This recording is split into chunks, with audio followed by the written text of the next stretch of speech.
Alright, welcome to the director's commentary of The Passenger, Vermont Urban Legend. You are listening to Paul Dulski. And right now, we are looking at the Ghost We Passed, which is completely fictional for this short story. Why? Because, well, to be fair, this passenger story does not have any type of documentation at all.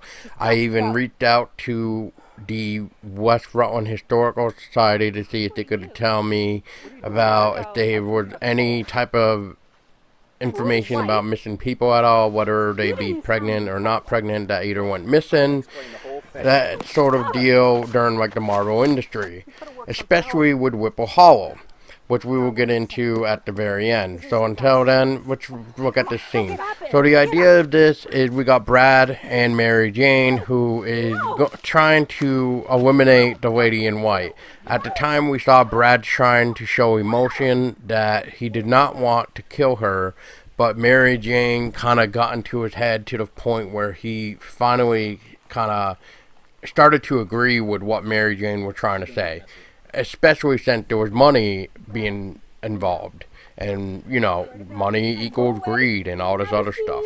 Anyway, for those that wanted to know about why that cut is a really rough cut when he lifts up the machete and then doesn't swing down, well, that's because that is a real machete.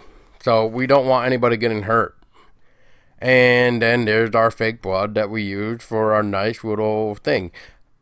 That originally was actually cut down, and then this got added in right on the last day of filming. Thank God for the body part. And you probably saw the little hand trying to wave at you. Alright, now Jeremy. Jeremy is unfortunately the main protagonist who meets his end from the lady in white because, as we are talking about with the radio, I'm talking about with the radio, is that the lady in white can sometimes be seen either pushing a stroller or not even having a baby at all. And I kind of said pushing a stroller or not, meaning like, well, we don't know if there was really a stroller involved, or if she was possibly carrying the child, or if she even had a baby to begin with. So that's what this was trying to do. It was trying to play off of the real life stories that I have heard. And it just flows into it, I think, really well, which I know a lot of times the horror genre doesn't really offer a backstory, and I thought with like the Ghost We Passed that I just mentioned with Brad and Mary Jane, that it would be a nice touch-up. Originally, the Ghost We Passed was not even going to be part of it, but a friend of mine, Jason actually, who did play Brad, suggested it. And then I wrote it in after I realized, oh wait, this would work. Because, you know, I was trying to figure out originally how we could take the stories that I've heard with the baby and not having a baby come into play. And in this case, this is what happened. That's also how the radio idea came into play with what was to be said.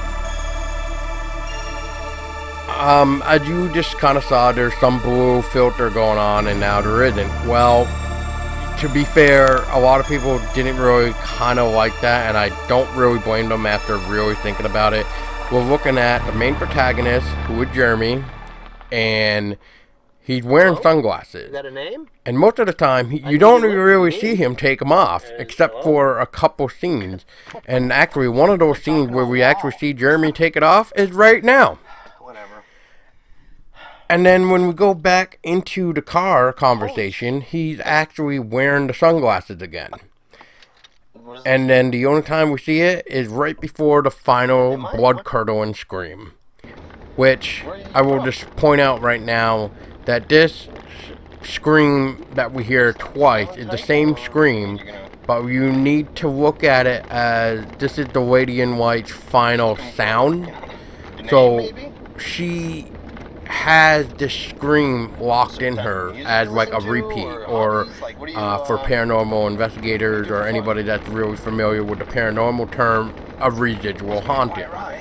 And in this case, it's more like in a residual and intelligent, if you may say, That's the way I kind of look at it, because if you're hearing the same thing over and over, at least twice with the scream, it's a residual haunted.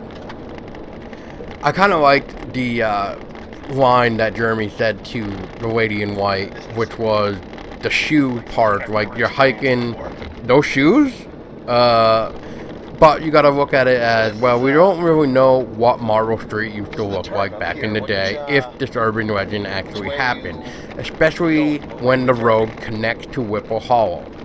Now, Whipple Hollow was a booming town back in the marble industry. I am failing on the year right now of the marble industry, but just look up the Vermont marble industry and you will see a beautiful year. And that's another thing about the Go-Through Pass, is that, well, it was supposed to take place in the 1960s, just to help out.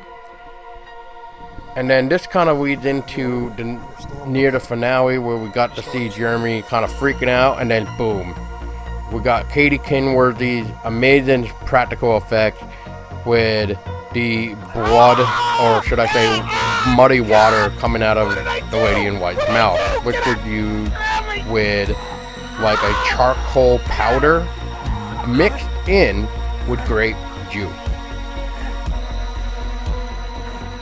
Now, this scene with the baby was originally never in the original script until afterward, when we said, oh my god, we need this because it's going to help tie into the story, especially with what the radio was saying with the whole not having the baby and having the baby. And finally, we're left with a nice little closer of practically everything I kind of just said. And, it's just trying to help those people understand, like, this is what it is. This is the urban legend. This is what we know. And that's it. Like I think stated, and if I did, I'll state it again just for the hell of it. There is no documentation on this whatsoever. So how this Whipple Hollow town, I should say, and road, I guess, of this Marble Street comes into play, I don't know. I just know that Whipple Hollow used to be a booming town back in the marble industry days, and then one night they just all got up, the town itself, and just vanished. I did reach out to the Historical Society to maybe hopefully hear back.